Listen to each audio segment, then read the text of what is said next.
There we go. Facebook. Hey guys, happy Friday for all of you. Facebook. Hello. Connect back with me, guys. Guys, yeah, I got a lot here. But first off, it's National Fountain Pen Day. And for some reason, that's the gifts I get. I'm like, what am I going to do with this thing? I like these pens, but it's National Fountain Pen Day to coincide with what I'm going to bring you tonight because it's deep. I mean, a lot of us have this perception about life that, and I've said it many times on America's Mentor, that the outside world is controlling us. That was the epiphany that I had to realize was completely wrong about life. We are the start of evolution of our experiences in life. Neville Goddard taught me that. And I love sharing stuff like this with you guys because it's information that you can delve into yourself. You can adhere to it, you can adapt to it, you can believe in it or disregard it. That's what I love about America's Mentor. I love bringing these sages, these notables back then who were trying to warn us about what is actually going on today. And I can go into many different facets. I'm not going to waste my time on that and get into politics or any of that shit like that. This is all about you, us, we as a whole. And Neville Goddard had a lecture back in '66. And this, I hope, will open some doors for you guys. To me, that door, that journey with me started 10 years ago. And honestly, you know, the book I wrote, blah, blah, blah. You know, who would have thought that a 400-page book that, you know, which is me, myself, and I can, would have 365 blank pages. What I wanted to show people was the start of what I was doing. I was an infant at journaling at the time, but I knew it was powerful. And having this done now, almost 10 years later, from the start of writing that book to its publication several years ago, it has completely evolved me into a different being because I'm being different and the world is reacting to that. And this is what Neville was getting at in his 66th lecture.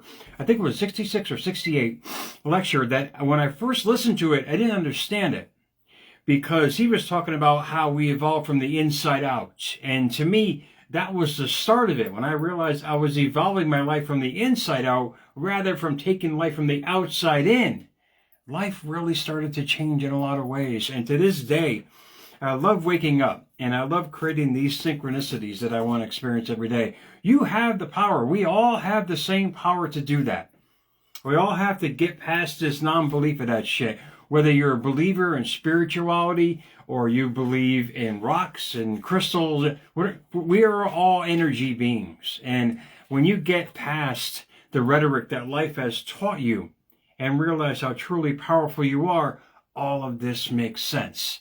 But it was all brought to us in different ways through religion, spirituality, philosophy, psychology, all these different formats, but it basically all boils down to the same thing. We are powerful.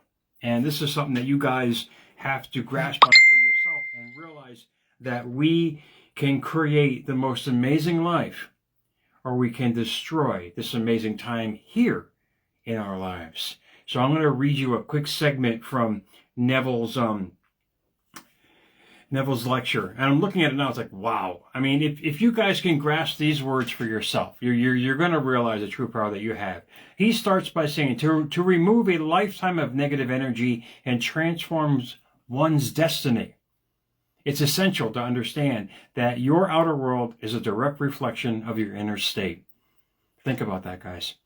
Think about how you think on the inside to the world around you on the outside. This is what he was talking about. He goes on to say, every event, every circumstance you've encountered is a result of your thoughts and beliefs. And he goes on to say, to shift the trajectory of your life, you must begin by shifting your inner reality. In other words, what's going on in here? What are you thinking about all day long? What are you feeling about all day long? What are you believing about the world all day long? That's creating your outside world. That's creating your surroundings. And what is around you, what you're surrounded with is just a correlation of your thoughts, your feelings, and your beliefs. And he goes on to say, this process starts by taking full responsibility. The process starts by taking full responsibility. This is something that I had to come to terms with. I had to take my man pill one day and realize that I was the cause and I was the effect of life. And when you guys can grasp this, man, it'll really help you think about where you are right now and where you can go just by a shift of your inner thoughts about yourself, your perceptions about life, and the most important word, which he's going to bring up, is called assumption. He goes on to say, the process starts by taking full responsibility where you are right now, regardless of how challenging it may seem. Owning your current situation allows you to reclaim the power to change it. Very few people will get that. When you understand and own the fact of where you are, when I realized that back in the old motel, man, I realized I put myself there. That was the epiphany that changed it. And the last part of that I wanted to bring to you, which is most important, and I'll get to my out of the quote box and word of the day. The first step to change is to change your assumptions. Your assumptions about life, yourself, and the world create your experience. Close quote. When you think about that, what Neville was saying, he was saying what's in front of you was created by you. Your circumstances, your events, where you are, how you feel, everything about you, every subatomic particle is reacting to who you are. And when you change who you are, you change where you're going. But how do you do that? You take responsibility, which is a quality or state of being, moral, legal, and or mental accountability about yourself.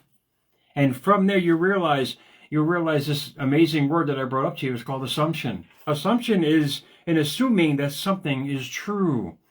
We were taught that the world was bad. We were taught that everything, don't trust anybody, don't be this, don't be that. Religions taught us that. Families taught us, stick by family, blood is thicker than water, all that bullshit in life. But it all boils down to us as a whole. It boils down to us as people realizing the true power that we have and sending that out every day as our true self. Authenticity, and I saw this the other day in a reel, it's absolutely beautiful. Authenticity is the most powerful form of positive energy that you can give to life. Your authenticity, your true self, giving life is the most powerful frequency to attract all you desire. Think about the most amazing, think about the rock stars, the actors, the actresses, all these people that have created, popularity that is known for decades. I mean, they were just being authentic. So when you start the process of becoming your true self, the authenticity of who you are, life is going to evolve around that and attract to you what you've always wanted and desired in life. Every story I create creates me. I write to create myself. And that's from Octavia Butler. I love those words because I spend every morning writing and dictating who I am and what I'm trying to be, what I'm trying to have and create in this life, most importantly, this day. And when you guys start understanding the true power of this National Fountain Pen Day, this thing here can save your life. It literally can save your life and change the direction of your thought because you're dictating how you want your life to be. And if you do it enough times with journaling, they call it scripting, and me, myself, and that can, they call it verbing. That's basically, you're turning your words into actions. In other words, your energy.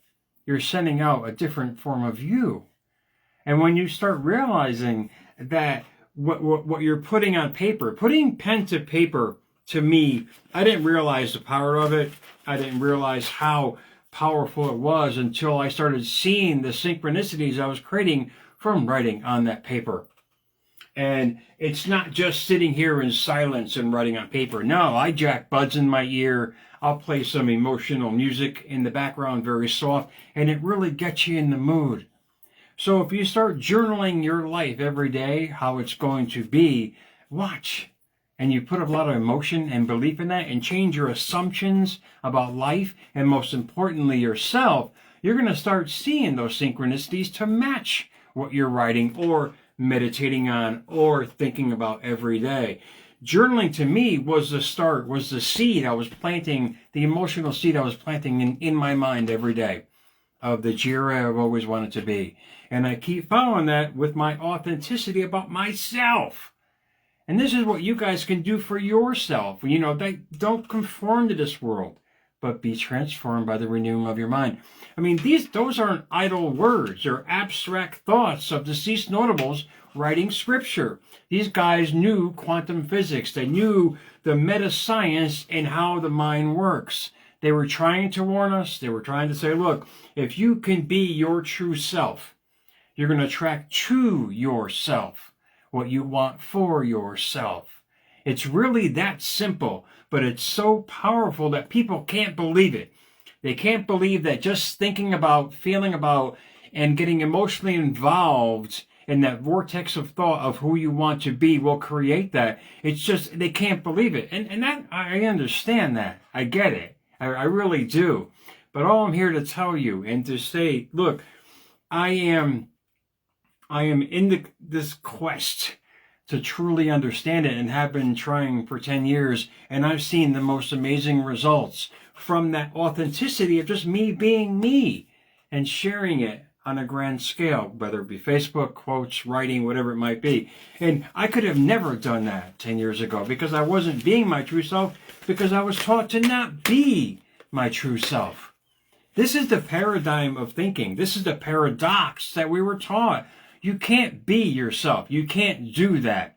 You have to be like everybody else, meatball. You got to go to school for 15 years, get in debt up to your eyeballs for the next... No, it doesn't matter what you do. It's who you are every single day, because who you are is going to attract that next R, that next being, that next avatar of yourself. So what avatar are you creating today? Are you creating one of misery and sadness? Are you creating one of promise? And you got to ask yourself these questions every day. This is what journaling does. It opens the door to that deep subconscious thinking, not overnight, but over time. When you start to understand, think of yourself as this most amazing plant that you've planted emotional seeds every day. The bamboo plant, for example, takes years before it actually grows out of the ground. But when it shoots, it'll go 20, 30, 40 feet into the air overnight, basically. That's how we are. That's called an epiphany. That's called a quantum leap. You can have that in your life when you start be completely open and honest with yourself as you write every day or think every day, like I use this composition book every day. I don't use some leather-bound journal, meatball. I write so much about what I'm going to have, be, and do. I need those things, man. I don't want to invest in those leather-bound. Yeah, I get them for gifts, but to me, the composition book is just is a starting point, is a seed, the emotional seed I want to plant every day of what I want to create. And when it started out, I want this, I want that in the very beginning, now turns into, I want to create this because it'll create that. You start evolving into better story. Whatever story you're telling yourself every day about yourself, you're bringing to yourself. Whatever story you keep recreating every single, this is the thinking process that ruins a lot of lives. We keep reopening a chapter of a book that should have been closed years and decades ago. I get it. I was there, man. I understand that. I really do. I see it all the time in people's patterns and how they act and react to life. And they blame it all on a chapter that happened a decade ago. You stop opening up the same chapter, you start writing a new book. And then you'll start realizing what Octavia was trying to tell us. Every story I create creates me. Every story you go back into about yourself, you're just recreating or reacting that avatar, that part that you were. This is why you're on the hamster wheel of life, because you keep reading the story of your past. What journaling does is creating a story for your future about who you truly want to be, creating that high vibrational authenticity out there and sending it out to the world every day. You're going to see the synchronicities. You're going to see the so-called coincidence of all these things happening in your life when you realize what kind of story you're telling yourself every day. And you start acting the part. That's why everybody should be taught to be professional actors, because they basically can become somebody else. Indeed, you want to become that person, you have to become that person. You got to start living that. So really grasp that. Think about it for yourself. This process starts by taking full responsibility where you are right now. Understand, indeed, we were created in the image and likeness of God. I get it. I get the whole scriptural thing. But we suck. We have faults, man. We have all these little things and quirks that we were taught, and now we've mastered the art of mistakes in our life. Indeed, that's called wisdom. When you take responsibility for what has happened to you, you create what can happen for you. Don't stop blaming life for your troubles, man. Start realizing, yeah, I created that. It's pretty funny, ain't it? But now I'm not going to do that anymore. I'm not going to go down that street anymore. It's like they had a picture of my old stomping grounds. I would never go down that street anymore. I mean, for my safety. Think about that for your emotional health, your well-being in life. Why would you want to reopen a chapter of an old book that is only going to emotionally put you back there? In other words, you get back there in that point of thinking, and from that thinking, you start creating energy, which starts a triggering process, which creates more energy, emotion, and beliefs about it. Therefore, your assumption about your future is diminished because you keep focusing on where you've been instead of where you want to go. You let that shit go. You let go of that person who you were, because that's not you anymore. When you grasp that for yourself, you're going to grasp a future however way you dictate it every day. You're going to grasp it, you're going to think about it, you're going to assume it, you're going to become it. It's really that simple, because then you're going to start the feeling process of it. The emotion starts in. Then you start taking little actions, and you start seeing the reactions from your actions. This is the beauty about life. It's all about us. We plant it, we water it, we nourish it, and it grows into exactly how we perceive it. In essence, our assumption of it. The farmer puts the seed in the ground. He throws water. He does the fertilizer. He knows it's going to sprout. Know that your thoughts are going to sprout, good and or bad. And it's something for you guys to really think about on this Friday night. I was going to come on last night during Halloween. Like, nobody's going to watch, man. I'm just kidding, guys. But much love to you. Really grasp this segment of America's Mentor, because it can really change the direction of the hamster wheel that you're on. Instead of going backwards, you'll be going forwards. And they created the rear view mirror for that reason. It's small because you're not supposed to look back there. Only occasionally glance to make sure you're safe. The front window is huge. That's your canvas, guys. And whatever palette of thought you construct in the colors of your life, you're going to create that. Remember that, guys. So think about it for yourself. America's Mentor _radio on Instagram. Much love for reviews on Instagram, guys. I'm getting the reels out there, and I'm pushing that shit, guys. America's Mentor on X, guys. Please follow me, Jerry Maldonado Jew, for unique information like this stuff to help you to your destination, guys. Enjoy your Friday. Grasp hold of what I mentioned here, because this is not a lecture, guys. This is information that can change to your destination, guys. Think about it for yourself. I'll talk to you guys soon, man.